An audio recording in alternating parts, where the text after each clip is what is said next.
बिस्मिल्लाहिर्रहमानिर्रहीम। अस्सलाम वालेकुम। उम्मीद है आप सब लोग खैर खैरियत से होंगे। नाज़रीन, ऐसा लग रहा है कि जैसे जैसे धरने का टाइम करीब आ रहा है, धरने के गुब्बारे से हवा निकलती जा रही है और साथ में हुकूमत की बड़कें भी ऐसा ऐसा मान पड़ती जा रही हैं।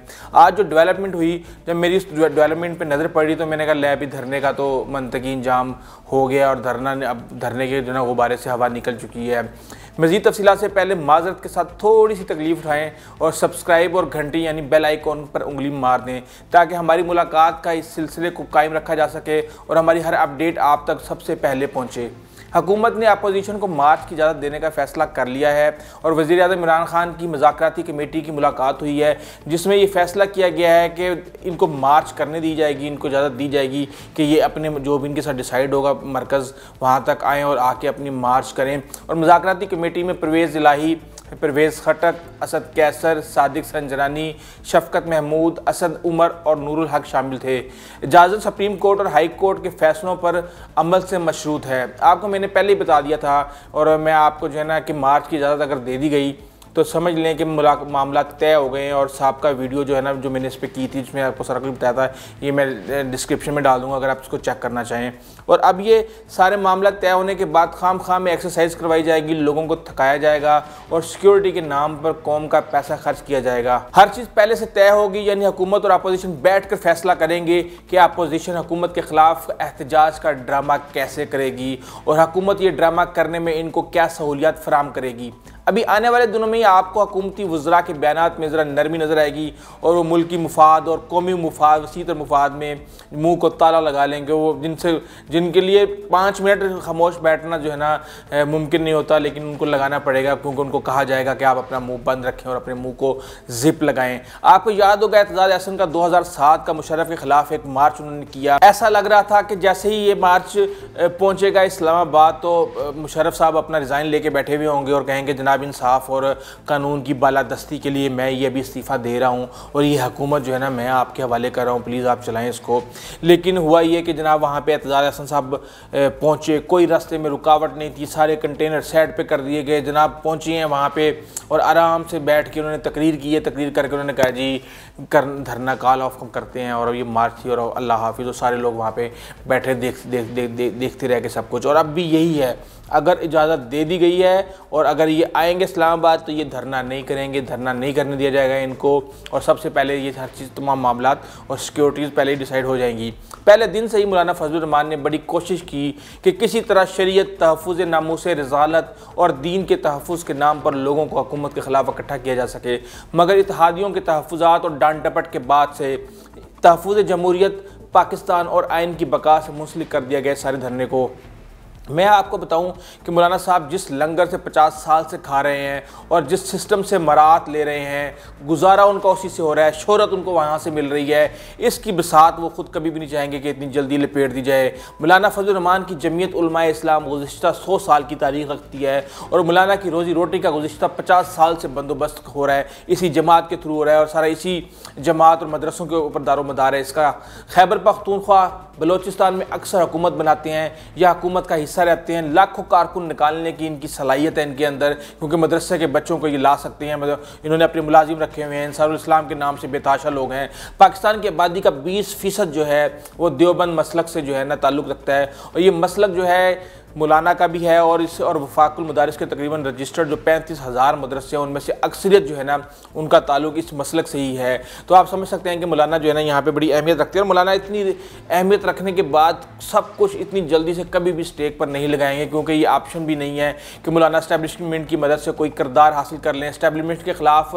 तो वो पहले ही बोल रहे हैं और कह रहे हैं जी इसराइली जर्नैलों ने ये कर दिया और इसराइली जर्नैलों ने वो कर दिया और 1965 की जंग में आपने ये किया, 1971 की जंग में आपने हथियार डाल दिए और आप हमें ये ना बताएं कि ये इलेक्शन और सियासत किस तरह करते हैं, आप हमें ये बताएं कि जंग कैसे करते हैं। बहुत ज़्यादा मौलाना मेरे ख्याल से अपनी लाइन को अबूर कर गए हैं और वो समझते हैं कि हुकूमत के तमाम इक़दामात और जो अहकामात हैं वो कहीं और से आ रहे हैं और वज़ारत दाखिला और इत्तलाआत को तकरीबन पीछे से एस्टेब्लिशमेंट ही कंट्रोल कर रही है। अब मसला सिर्फ फेस सेविंग पर आ गया है, थोड़ा बहुत शोर मचाएंगे और इज़्ज़त को बचा के निकलने की कोशिश करेंगे। मौलाना को बड़ी अच्छी तरह पता है। मज़ीद तफसीलात से पहले माज़रत के साथ थोड़ी सी तकलीफ़ उठाएँ और सब्सक्राइब और घंटी यानी बेल आइकॉन पर उंगली मार दें, ताकि हमारी मुलाकात का इस सिलसिले को कायम रखा जा सके और हमारी हर अपडेट आप तक सबसे पहले पहुंचे कि कब इस्टेब्लिशमेंट के टांगे में सवारी करनी है तो कब जमहूरियत की गाड़ी में सवार होना है, और जमहूरियत की जिस गाड़ी में वो बैठे हैं इसका इंजन भी इस्टेब्लिशमेंट की फैक्ट्री में तैयार हुआ है। आपको पता है सारा बैकग्राउंड पीपल्स पार्टी का कि किस तरीके से जुल्फ़िकार अली भुट्टो को डैडी ने इस्टेब्लिश किया और उसके बाद फिर मियां नवाज शरीफ को दूसरे डैडी जनाब ज़ियाउल हक साहब ने इस्टेब्लिश किया, और इसे वही ड्राइवर चलाएगा इस गाड़ी को, जमहूरियत की इस गाड़ी को, जो अपनी औकात में रहेगा। और अगर शोखा होकर ओवर स्पीडिंग करने की कोशिश करेगा मियां नवाज शरीफ की तरह या कहीं इधर उधर जाने की कोशिश करेगा तो गाड़ी पर बिठाने वालों को पता है कि इस गाड़ी के आगे स्पीड ब्रेकर लगाना है या गाड़ी बदलनी है या ड्राइवर को ही बदल देना है। दूसरा ये कि अंसारुल इस्लाम की स्पीड देखकर हुकूमत के हाथ पांव ऐसे फूल गए हैं। मैं ये समझता हूं कि मौलाना अपने मकसद में कामयाब हो गए हैं। जब से डंडा परेड की तस्वीरें मंजर आम पर आई हैं उस वक्त मैं ये सोच रहा था कि यार मौलाना ने ये काम बड़ा गलत कर दिया कि उन्होंने अपनी सारी स्ट्रेंथ दिखा दी, अपनी सारी ताकत दिखा दी, और अब हुकूमत इनको चुन चुन के देख के इनके चेहरे पहचान के इनको बंद करेगी और इनको जेलों में डालेगी, हवालात में डालेगी। लेकिन हुआ ये कि मौलाना की ये स्ट्रेटजी थी कि भी मैं ये तस्वीरें दिखाऊंगा, 80,000 का फिगर दूंगा कि अंसारुल इस्लाम डंडा बरदार फौज आएगी दारुल हुकूमत के ऊपर और ईंट से ईंट बजा देगी। और एकदम से मैंने देखा कि हुकूमत की दौड़ें लग गई और हुकूमत जो है ना एक तरह से मौलाना के ट्रैप में आ गई है। मीडिया पर ब्लैकआउट कर दिया गया है। मौलाना की किसी भी किस्म की मार्च दिखाने से, उनकी प्रेस कॉन्फ्रेंस दिखाने से, उनकी तकरीर दिखाने से मना कर दिया गया टीवी चैनल्स को।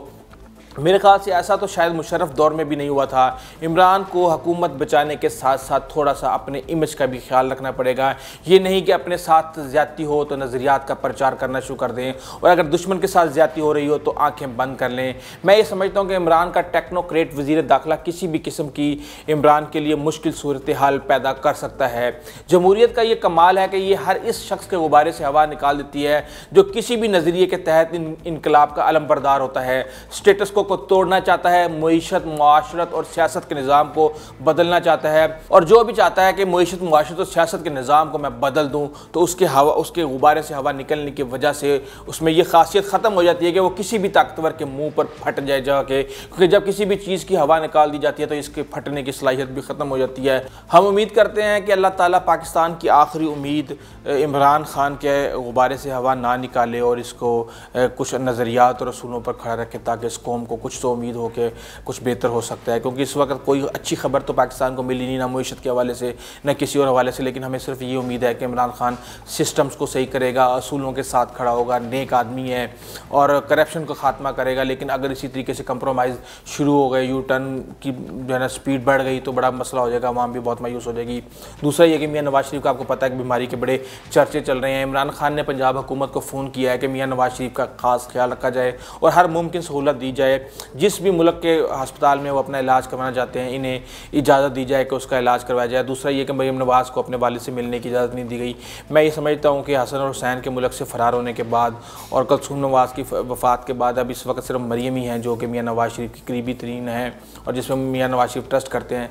तो मेरे ख्याल से तमाम मसलियतों को बाला ताक रखते हुए, वैसे मियां साहब की तबीयत ठीक है या नहीं है बहरहाल, तो उनको जो है ना इजाज़त देनी चाहिए कि मरीम से वो किसी भी तरीके से उनकी मुलाकात करवाएँ। दूसरा ये कि मियां साहब की तबीयत ख़राब क्या हुई है कि इनकी पार्टी को मौका मिल गया है कि जो भी मियां साहब से मिलने अस्पताल आता है वो गुस्सों और मुक्कों से जना हुकूमत को लताड़ना शुरू कर देता है। ख्वाजा आसिफ की तड़ियाँ ही नहीं ख़त्म हो रही, वो कहते हैं जी हम देख लेंगे, बहुत जल्द हमारी हुकूमत आने वाली है। और वो लोग जो कि ये देख रहे हैं कि भी हमारे पास 2007-2008 के अंदर वो मिन्नतें और तरले करते थे कि भी हमें आप प्लीज़ आप नून लीग में ले लें, वो आज हमारे ख़िलाफ़ बातें कर रहे हैं।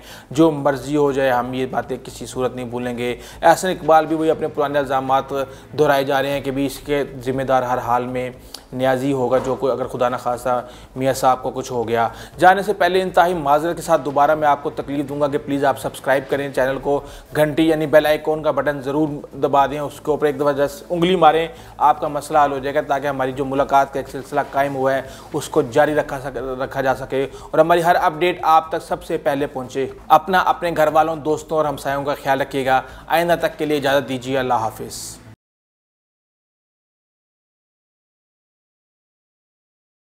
जाने से पहले इंतहाई माजरत के साथ दोबारा मैं आपको तकलीफ दूंगा कि प्लीज़ आप सब्सक्राइब करें चैनल को, घंटी यानी बेल आइकॉन का बटन ज़रूर दबा दें, उसके ऊपर एक दफ़ा जस्ट उंगली मारें, आपका मसला हल हो जाएगा, ताकि हमारी जो मुलाकात का एक सिलसिला कायम हुआ है उसको जारी रखा जा सके और हमारी हर अपडेट आप तक सबसे पहले पहुँचे।